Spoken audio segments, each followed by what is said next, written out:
e ringrazio i miei colleghi che mi hanno aiutato e in particolare Fabio Naccari che mi assiste per l'iconografia. Una fondazione è data dal fatto di fondare un patrimonio e quindi, come accade di norma in queste fondazioni familiari, c'è una storia familiare generativa di un patrimonio e poi la devoluzione di questo patrimonio al conseguimento di uno scopo, in questo caso gli studi musicali. Dunque, Ugo e Olga Levi sono gli ultimi di due importanti case ebraiche, una veneziana e una triestina, che si incontrano nel 1912 col matrimonio. Nel caso di questa storia è la biblioteca di Ugo che genera la fondazione.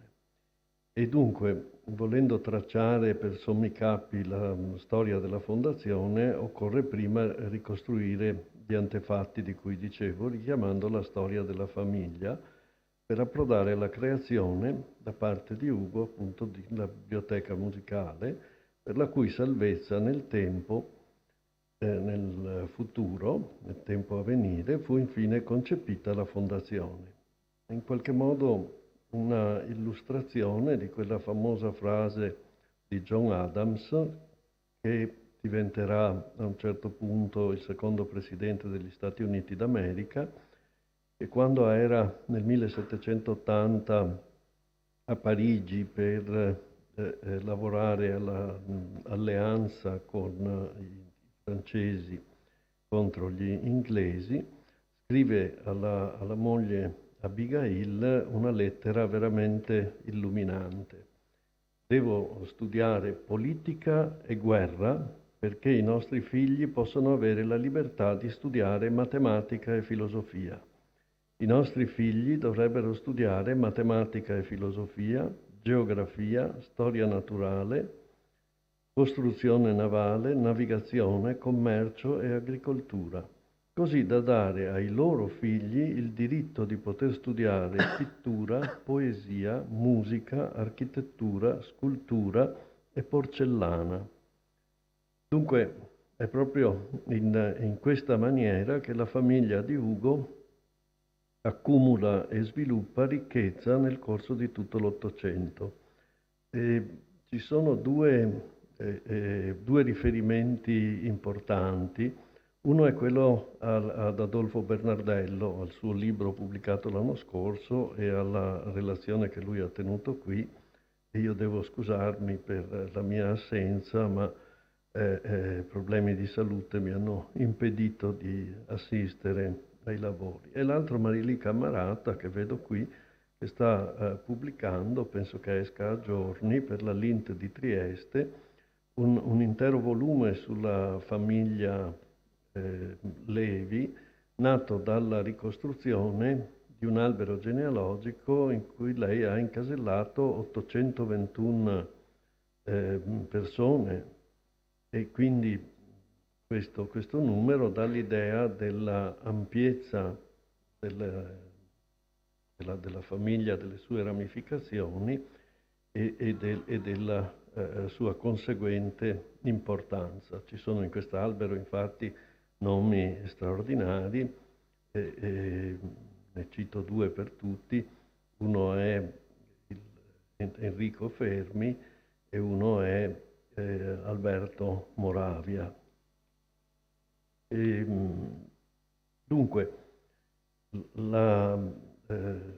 l'accumulazione del capitale avviene soprattutto in seguito al riconoscimento dei diritti civili agli ebrei e alla conseguente possibilità di uscire dal ghetto, ciò che consente a Mandolin Levi, nato nel 1744 e morto nel 1829, trasferitosi a Padova nel 1769 per sposare una Scialchi,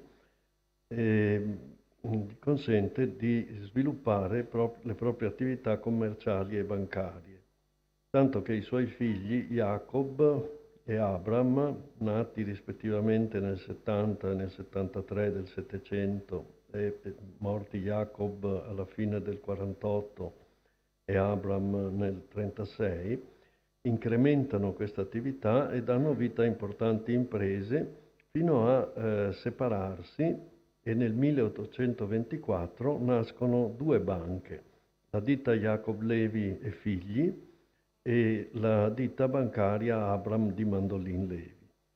La ditta Jacob Levi e figli vede insieme a Jacob Abramo, detto Abramino, e Angelo, detto Anzolon. Abramo, detto Abramino, 1799-1865 e Anzolon 1801-1881, portano questi soprannomi perché le omonimie sono continue e costanti e tra l'altro creano una serie di problemi di identificazione, essendo difficile a volte distinguere i due omonimi. Quindi Anzolon questo è Anzoletto. Dunque, da questa linea di discendenza nascono anche Anzoletto, che è figlio di Abramino e di Enrichetta di Abram a sua volta.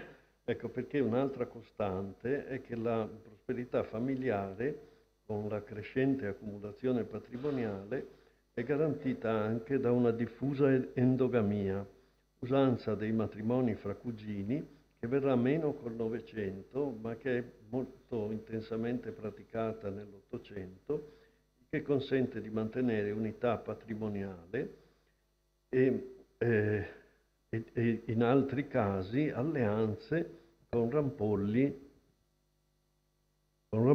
di altre consimili dinastie, come è il caso di Ugo che va a sposare una Brunner.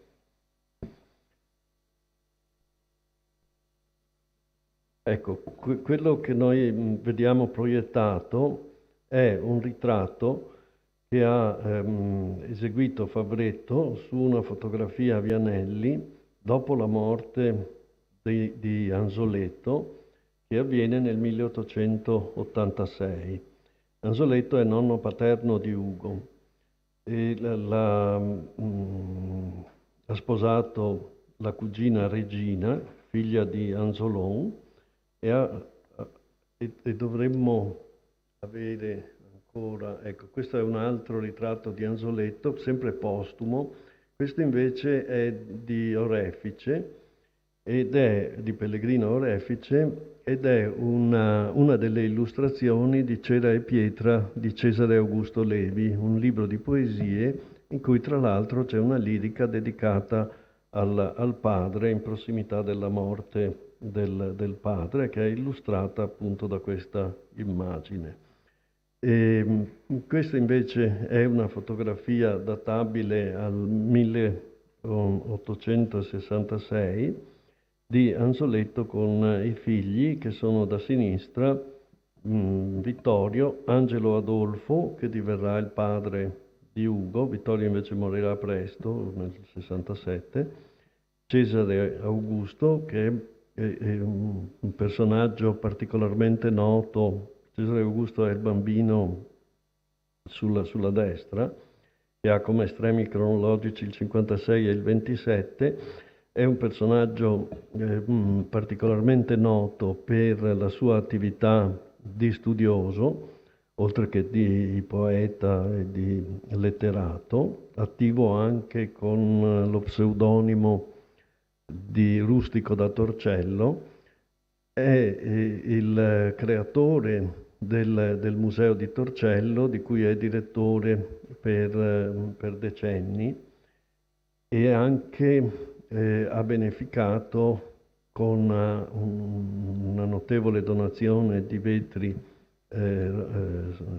antichi il Museo Vetrario di Murano. È molto noto poi per il volume edito nel 1900 sul collezionismo veneziano, che ha retto praticamente per un secolo.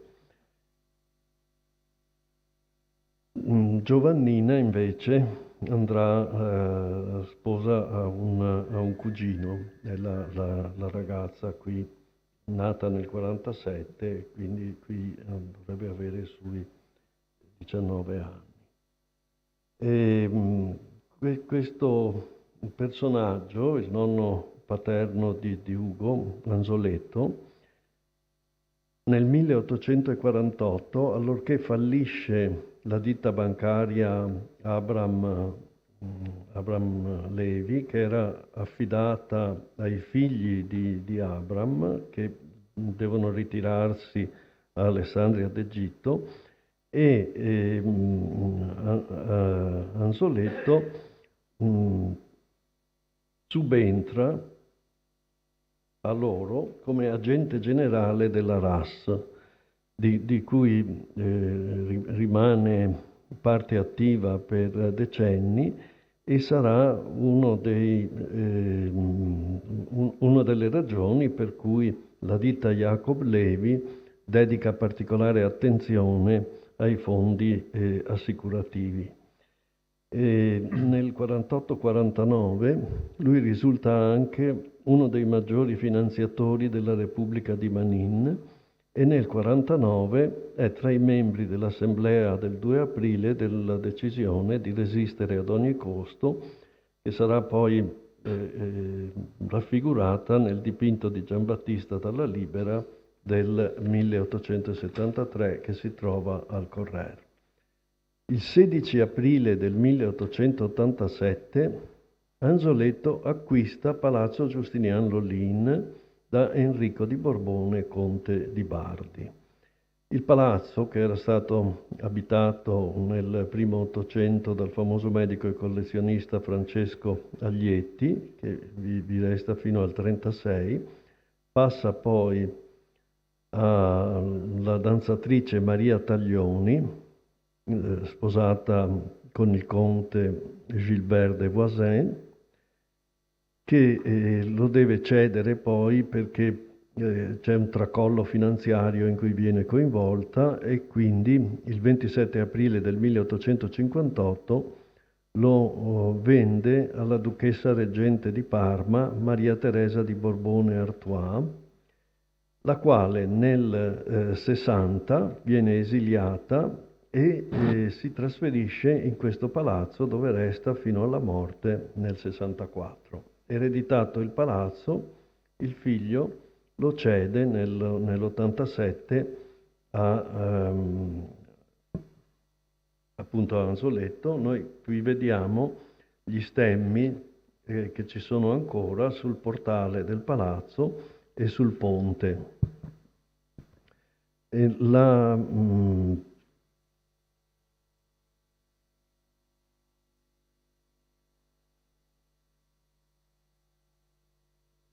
Ecco, c'è una sequenza qui nelle date, nel senso che il 16 aprile viene comprato il palazzo e poi il 22 ottobre vi entrano i servitori e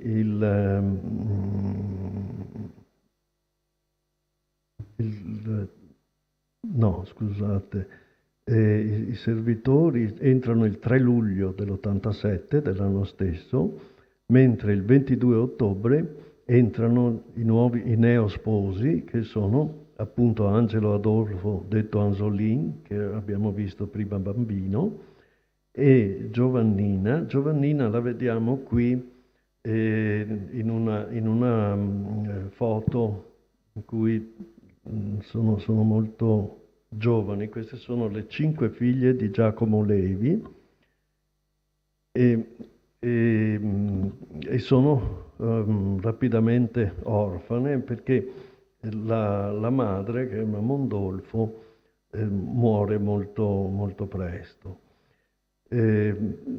Fa tempo a fare 5 figlie perché, come dice la Camerata, l'attività delle mamme ebree consiste soprattutto nello sfornare figli. In effetti, vediamo che anche Ugo nasce esattamente un anno dopo l'ingresso dei genitori nel palazzo, che è attualmente la sede della fondazione.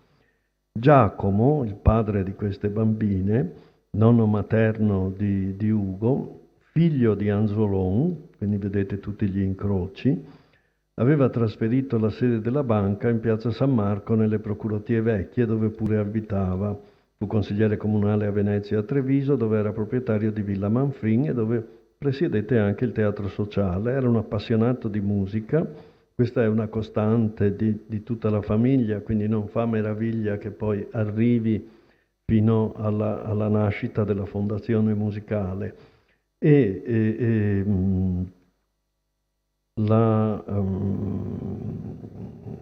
bambine avevano un maestro, un certo Rossi, che insegnava pianoforte e poi tutte suonavano l'arpa, quindi c'è una cultura musicale e poi ci sono le tracce dei possessi di musica da parte di una serie di persone della famiglia, tra cui alcune di queste sorelle e prima di tutto la maggiore, la Emma.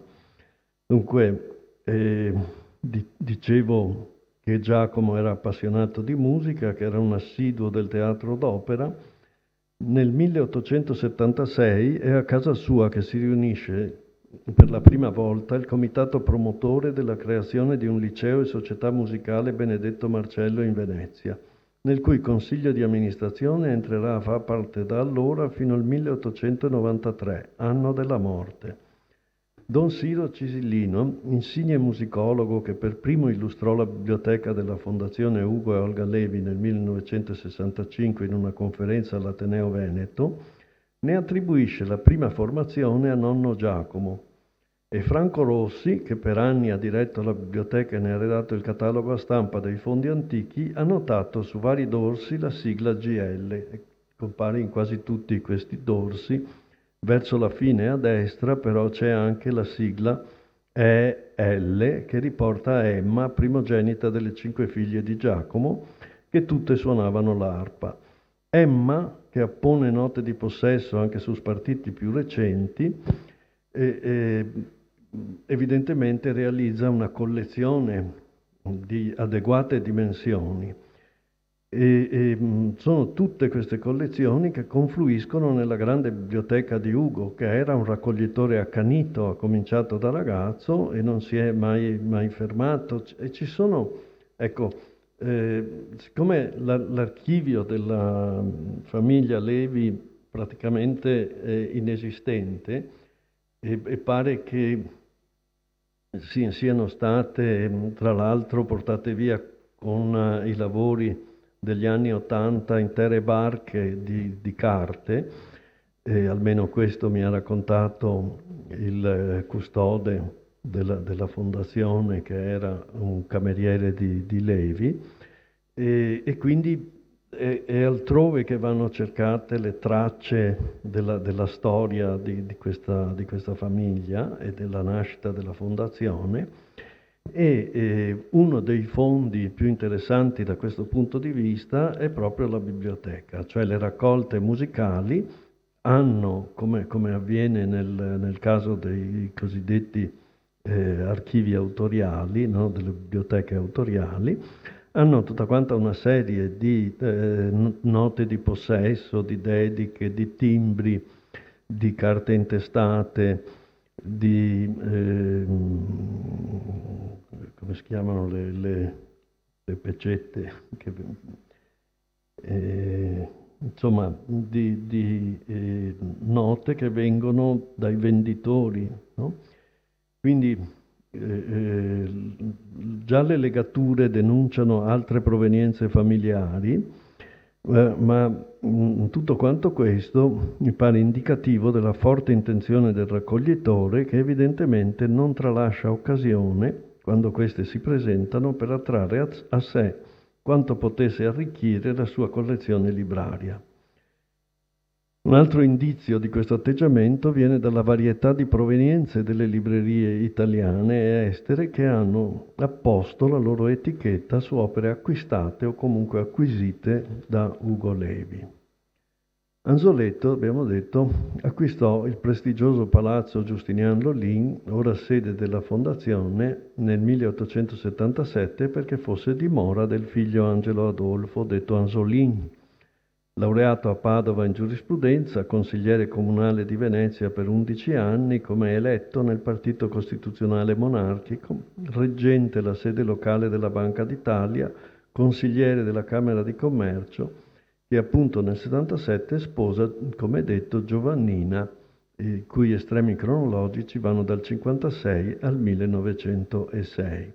Mentre Adolfo nasce nel 53, Anzolin, cioè Angelo Adolfo, nasce nel 53 e muore nel 1911. Giovannina era figlia di Giacomo di Anzolon, come abbiamo visto attraverso la fotografia delle bambine.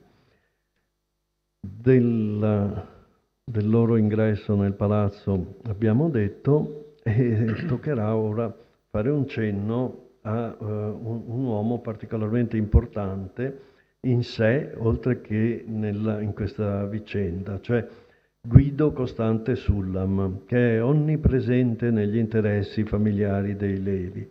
Cugino di Ugo, architetto importante, è attivo nelle sistemazioni di tante proprietà urbane e agricole del parente, come ad esempio la casetta natale del pittore veneziano Francesco Hayez a Santa Maria Mater Domini, cui viene impressa una forte impronta Liberty nel 1910, impronta riconoscibile poi nella sistemazione dell'appartamento di Ugo e Olga in occasione delle loro nozze, per le quali tra l'altro egli si incaricò dell'organizzazione delle cerimonie e feste.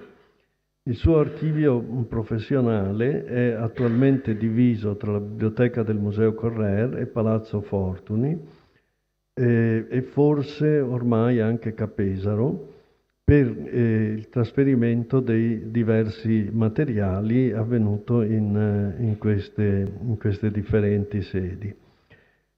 Ma può essere oggetto di una relativamente facile ricostruzione e il personaggio davvero merita una grande attenzione per la qualità dei suoi lavori.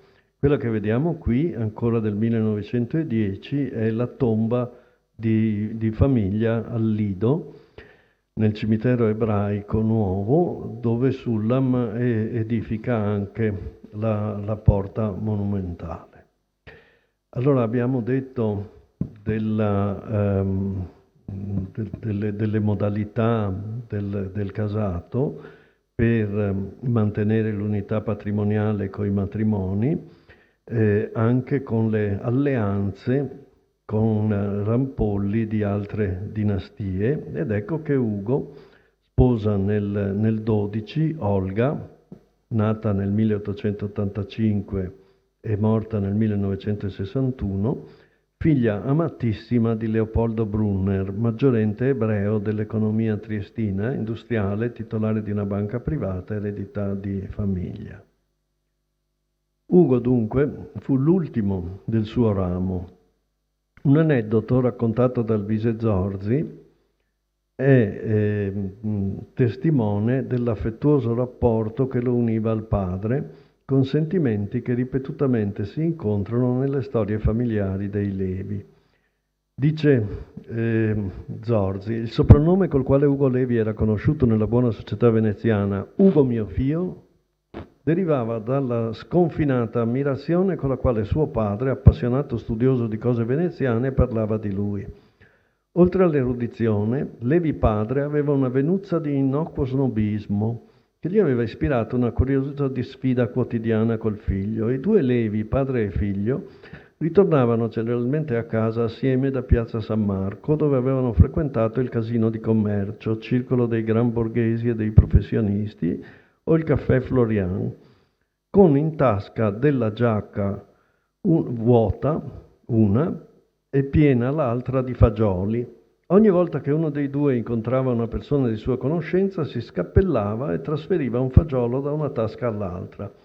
Arrivati al bar del Gobo in Campo Santo Stefano, all'angolo di Calle delle Botteghe, facevano la conta dei fagioli e chi ne aveva trasferiti meno, perché aveva salutato meno gente, pagava l'aperitivo.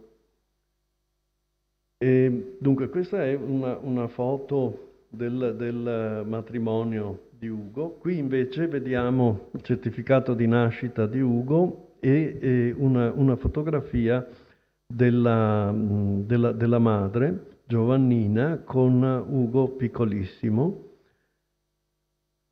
Quelle che presentiamo adesso sono invece delle immagini legate al matrimonio di Ugo nel 12. Perché? Perché Sullam, come dicevo, si incarica anche della sistemazione del palazzo. Questo è un dettaglio di un'immagine di Canal Grande in cui si vedono dei lavori che interessano le finestre. E queste invece sono due immagini del boudoir. Questa è quella che noi chiamiamo la sala specchi e ci danno conto di come poteva funzionare il salotto di Olga, che evidentemente non occupava solo questa stanza, ma consentiva di ospitare contemporaneamente decine di persone e di far incontrare tra loro queste persone. Avremo nel dopoguerra poi una testimonianza del fatto che settimanalmente Olga riuniva per il tè, quindi all'ora del tè, appunto nel suo salotto, tutta quanta una serie di personaggi. Sempre nel boudoir c'è tra l'altro questa scrivania. Sempre tutto l'arredo è stato disegnato da Ugo Costante Sullam.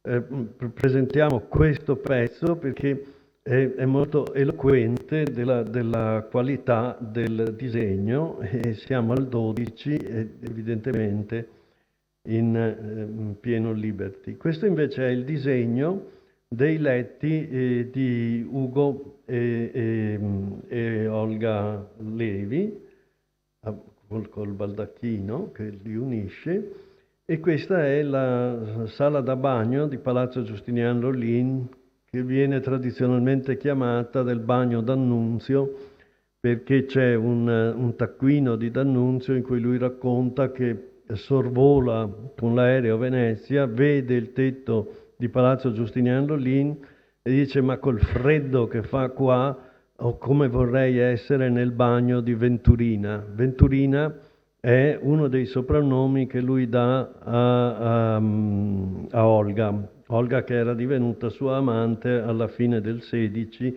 e che lo resterà fino alla fine della guerra, alla fine del 18, quando D'Annunzio la abbandona e si lega invece alla famosa pianista, adesso mi sfugge il nome, la Baccara. La Baccara, tra l'altro, conosciuta proprio qui a Palazzo Giustinian Lolin. Non solo va a Fiume, ma nel carteggio tra Ugo e Olga sono un paio di migliaia di lettere, telegrammi e cartoline. E a un certo punto la Olga, che aveva saputo che c'era la Baccara a Fiume e che si parlava della Baccara come amante di D'Annunzio, D'Annunzio scrive: ma no, è qui per fare i concerti.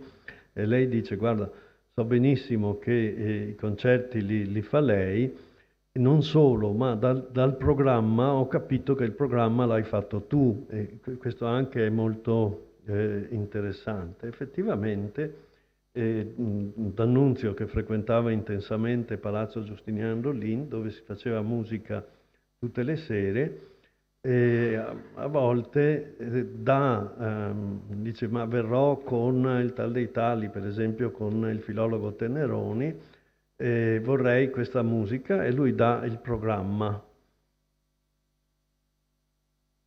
Questo. Ah, ecco, questa è la pagella in cui si vede che Ugo a un certo punto viene rimandato in matematica e la laurea invece in lettere. 5 minuti. Vabbè, 5 minuti. Ecco, Sullam interviene anche qui disegnando il papiro di laurea di Ugo. Qui ci sono anche 22 firme che sono molto interessanti per identificare le frequentazioni di Ugo, sono soprattutto ragazzi ebrei, a Padova e a Venezia. Dunque, Ugo comincia come filologo e linguista con un progetto di pubblicazioni di monumenti antichi dei dialetti della laguna, e ne pubblica in realtà all'inizio del Novecento solamente due, quello di Chioggia nel 1901 e quello di Liomazor nel 1904, con dediche rispettivamente al Crescini e ad Adolfo Mussafia, e sappiamo anche che era in relazione con, grazie a Dio, Isaia Ascoli, da cui ebbe in prestito copie di documenti antichi. Allora, questo lavoro è un lavoro intenso che però Ugo poi abbandona, non sappiamo perché, ma non viene completato il progetto. Invece c'è un'altra testimonianza, sempre quella che citavo di Siro Cisillino, che dice: il commendatore Ugo Levi racconta che cominciò a coltivare la sua passione di collezionista musicale fin dai tempi in cui era studente di lettere all'Università di Padova, insieme ad un amico, Bruno Lattes di Treviso. I due amici organizzavano spesso concerti musicali, suonando Levi il pianoforte e Lattes il violoncello.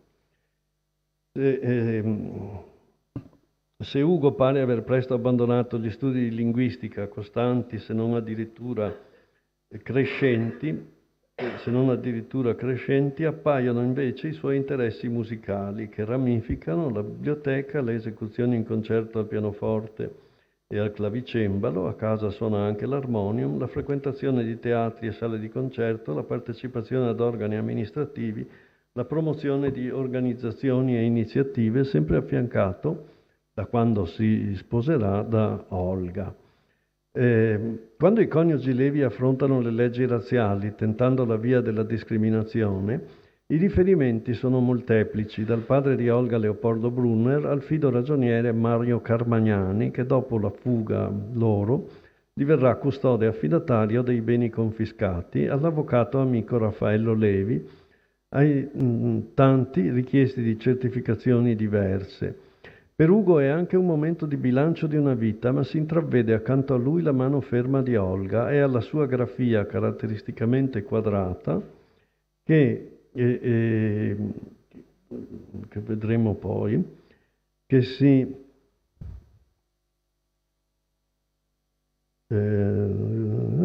deve la bozza della memoria da presentare.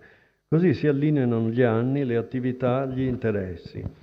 Sempre occupato fin quasi dall'adolescenza della vita musicale di Venezia, è scritto in questa minuta, ricoprendo cariche di presidente della Società di Concerti Benedetto Marcello, poi consigliere del Liceo Benedetto Marcello, vicepresidente dell'Accademia di Musica Antica, contribuendo come ideatore e con mecenatismo al buon esito di grandi manifestazioni musicali della città. Durante l'anno 18, dopo Caporetto, ha organizzato, essendo ufficiale, concerti ricreatori, specialmente negli ospedali militari e del fronte a mare, per far rincuorare i soldati, prendendo parte quale pianista nelle ore libere dal servizio. In un altro appunto, volto a farsi certificare le attività musicali da Antonio Casellati, stato a lungo importante e fattivo presidente del Conservatorio, rivendica orgogliosamente: ha ideato, organizzato e sostenuto unitamente a pochi altri varie manifestazioni musicali cittadine, fra le quali l'esecuzione di 2 oratori di Perosi, Giudizio universale e Dies Iste, sotto la direzione dello stesso autore Perosi nella chiesa di Santo Stefano nell'anno 1905. Ha ideato, organizzato e sostenuto integralmente la prima esecuzione a Venezia della Nona Sinfonia di Beethoven nel 1909 al Teatro La Fenice. Ecco una fotografia che Perosi manda con dedica a Ugo appunto nel 1905. Nel 7, Antonio Fradeletto, storico segretario della Biennale e deputato, ottiene per lui le insegne di Cavaliere dell'Ordine della Corona d'Italia. Dello stesso ordine sarà poi fatto anche ufficiale nel 15 e commendatore nel 26. È membro del Consiglio di amministrazione del Conservatorio dal 12 al 30. Introducendo l'opuscolo di Cisilino, Enzo Milner, che era lo storico avvocato dei Levi e particolarmente interessato alla musica, come si vedrà in fonti disperse, scrive: Ugo Levi è socio affezionato dell'Ateneo Veneto dal 1 aprile del 21 e ha fatto parte degli organi amministrativi dello stesso. La candidatura per l'Ateneo è stata offerta a Levi dall'erudito trentino Arnaldo Segarizzi, direttore della Fondazione Querini Stampalia. E sono tante le organizzazioni musicali che si rivolgono a lui, ad esempio il Circolo Orchestrale Domenico Cimarosa per nominarlo nella commissione di vigilanza della propria scuola nel 12, la Società Filarmonica Vincenzo Bellini per il sostegno economico ricevuto nel 13, per cui lo farà socio onorario. La Società Corale Benedetto Marcello per farlo socio onorario nel 14, il Comitato Nazionale per i Canti Popolari della Nuova Italia per nominarlo membro d'onore del Comitato Regionale Veneto nel 15, la Società Filarmonica Giuseppe Verdi per eleggerlo consigliere nel 16. Dietro a questi rapporti ci sta sempre l'attività di sostegno generoso di Ugo. Il figlio di Enzo Milner, Gianni, che frequentava ancora da studente il salotto dei Levi e che diviene in qualche modo una creatura di Olga che gli affiderà compiti speciali di esecutore testamentario. Dunque il figlio di Enzo Milner, Gianni, scrive: il salotto di Casa Levi non era soltanto un punto d'incontro di raffinate ed esclusive riunioni della borghesia illuminata veneziana e mitteleuropea, ma anche luogo di elaborazione di progetti culturali intelligenti e ambiziosi. Fu qui peraltro che si era progettato di trasformare il liceo musicale Benedetto Marcello in accademia di musica. Fu qui che si creò la prima importante biblioteca musicale privata. Fu qui che si posero le basi per la costituzione della Societas che avrebbe consentito la rinascita e il rilancio del Teatro La Fenice. Fu qui che si elaborò il progetto di inserire la musica tra le discipline della Biennale Internazionale d'Arte Contemporanea e pertanto si propose l'autunno musicale veneziano in concomitanza con le manifestazioni della Biennale. Naturalmente queste testimonianze andrebbero approfondite con una serie di dati, da documenti tipo la lapide che c'è nel foyer della Fenice, altri che rinviano appunto a questo presidio e patrocinio delle attività della Biennale, a questioni di contesto che consentono di intendere come Levi partecipasse a queste attività non solo come finanziatore, ma come parte integrante di una società veneziana che aveva alla testa i volpi, i cini, gli stucchi e così via.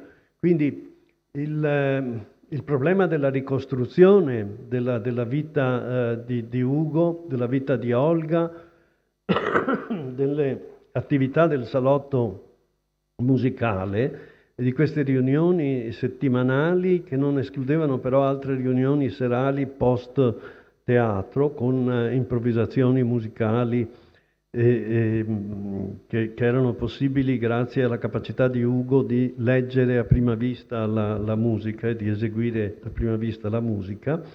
Non si intendono nel loro senso profondo senza avere un'idea di cosa avviene in tutti quanti questi anni a Venezia.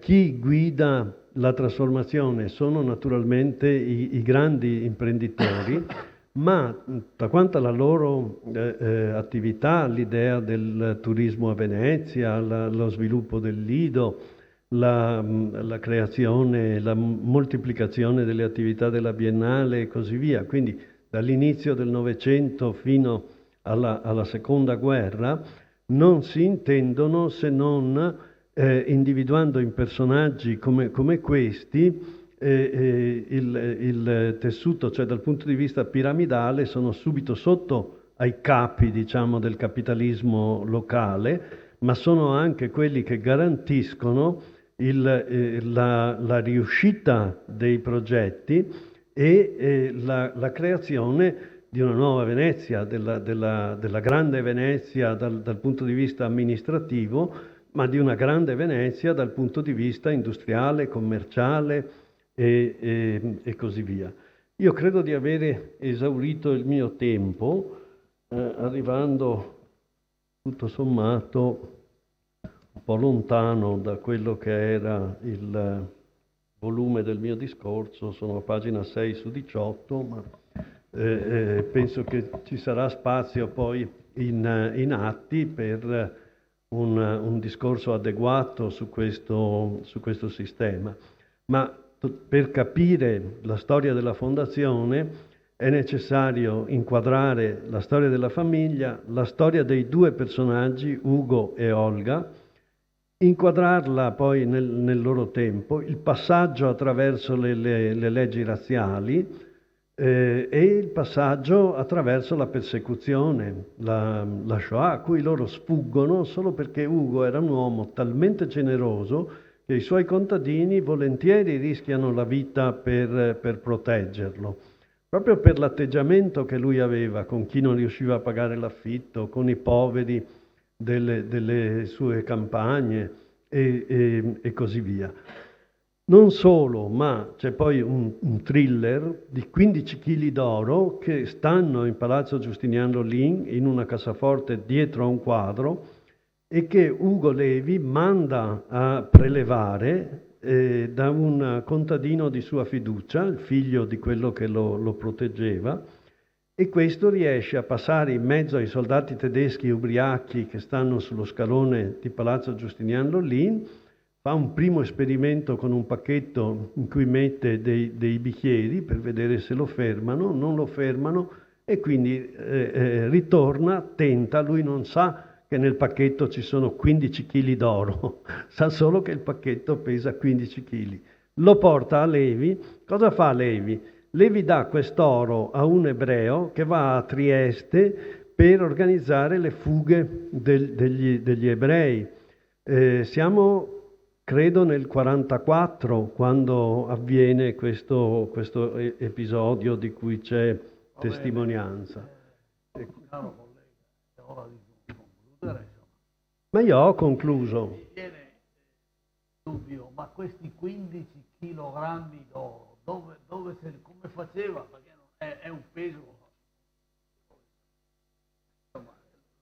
Lo avrà fatto, ecco. Beh, insomma, Va bene. era un pacchetto ben confezionato, il ragazzo era un giovane forte, no, lo portava in mano. Va bene. Allora.